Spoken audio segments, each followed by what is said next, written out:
তুই এক মার দুধ খাস নাই, কেন সেজদা দিবি না? নাফরমান, নামাজ পড়বি না কেন? সমস্যা কোথায়? তোরে কামড়াইছে কি? কোন শয়তানে কামড়াইছে তোরে? নামাজ পড়বি না কেন? কোন শয়তানে কামড়াইছে? সারা পৃথিবীর উলঙ্গ নারী নর্তকী দেখে কি কাম হয়েছে? কি শরীরের কোনো 2 পয়সার ফায়দা হয়েছে? যৌন ক্ষমতাটা নষ্ট হয়েছে, শরীরের সক্ষমতাটা নষ্ট হইয়া এরপরে বয়স হইলে হ্যাঁ কান্দি। আমরা জানি তো, আমরা তো জানি।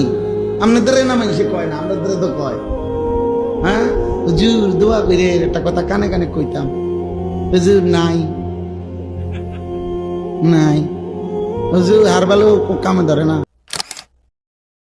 আরে কেমনে আমার সেজদা না দিয়া থাকলা বেঈমান? আমি তোরে বানাইছি বেটা, তোরে আমি বানাইছি বেটা। আজকের রাত আমি দিছি, তোরে ঘুম থেকে আমি জাগাইছি বেটা।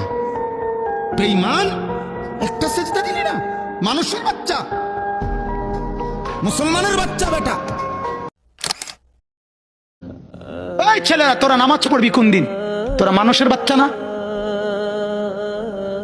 জীবন মানে কি শুধু বেডি?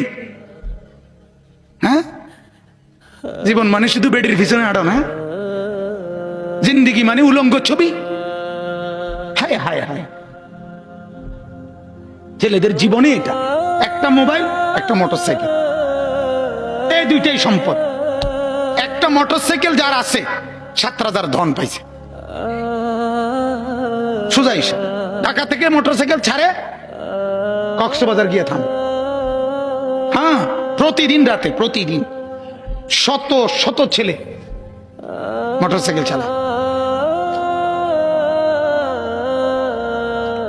এজন্য ভাবা দরকার। আমার কথা হলো, আমার চিৎকার আমি দিতে থাকি। আল্লাহ বলবে, এই বেঈমান, তোর মতো কোটি কোটি নাফরমান মানুষ এবং জিন দিয়া আমি আল্লাহ আজকে জাহান্নাম পূর্ণ করব, জাহান্নাম পুরা করব। আজ আমি মাফ করব না, আজ আমি বিচার করব। মাফ করতে চাইছিলাম দুনিয়ায়, আমি 1000 বার বলছিলাম, কত মৌলভী, কত ওয়াইজ, কত হুজুর, কত ইমাম, কত বক্তা, কত আলেম, কত পীর, কত বুজুর্গ, কত হাজারি করছে যে রে আল্লাহর বান্দা মাফ চাও, মাফ চাও, মাফ চাও, তওবা করো, তওবা করো। তুমি বেটকি দিয়ে উড়াই দিছো। আর তো হুজুররা কত কথা কয়, হ্যাঁ, তার কথা শুনে কে না দরকার কি? আপনি শুনবেন, ভাতে না খাইবেন, অসুবিধা কি? আপনি বেশি কি খাইয়ে উল্টাই রেখেছেন? কাঙ্গাসার তেলাপিয়া আর কি তা আমরা জানি না? আপনি কি দুনিয়া বেশি ভোগ করে ফেলছেন না ফরমান? এই যুবক, কি বেশি দেখে ফেলছো? পরের নর্তকী দেখো, মোবাইলের উলঙ্গ ছবি দেখো, ওই তোমার মা। এই বেটা বেহায়া ছেলে বেটা, যে নারীকে মোবাইলে উলঙ্গ ছবি দেখো, ও তোর মা বেটা, ও তোর বোন। তোর মাকে এমন উলঙ্গ কেউ দেখুক? একটা নির্লজ্জ বেহায়া বল, এখন দাঁড়ায় বল বেটা, তোর মাকে দেখুক উলঙ্গ, তোর বোনকে দেখুক বিবস্ত্র,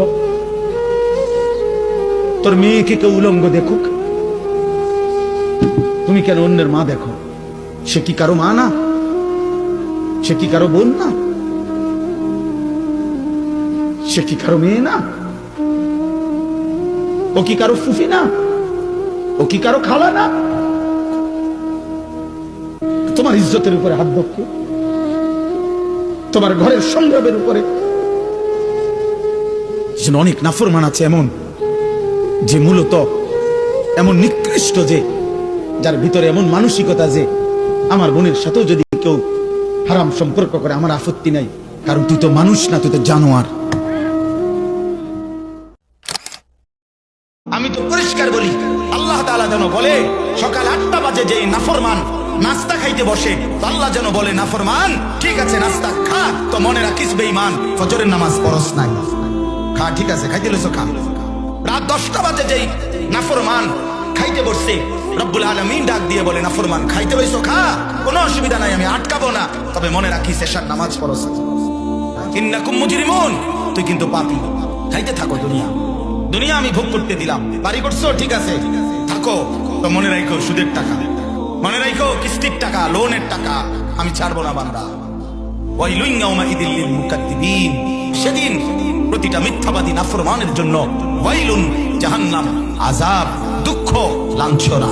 ওয়াদারনি ওয়াল মুকাদ্দিবিনা উলিন না'মাতি ওয়ামাহিলহুম কালিলা। আল্লাহ তাআলা বলে মিথ্যাবাদী নাফরমানকে কিছু সময়ের জন্য দুনিয়া ভোগ করবার সুযোগ দাও, দুনিয়া ভোগ করতে দাও। দুনিয়া আমি আল্লাহ তাআলার আম দস্তরখান, খোলা দস্তরখান, এখানে আমি কাউকে বাধা দেই না, ডাকলেও খাইতে দেই, না ডাকলেও খাইতে দেই।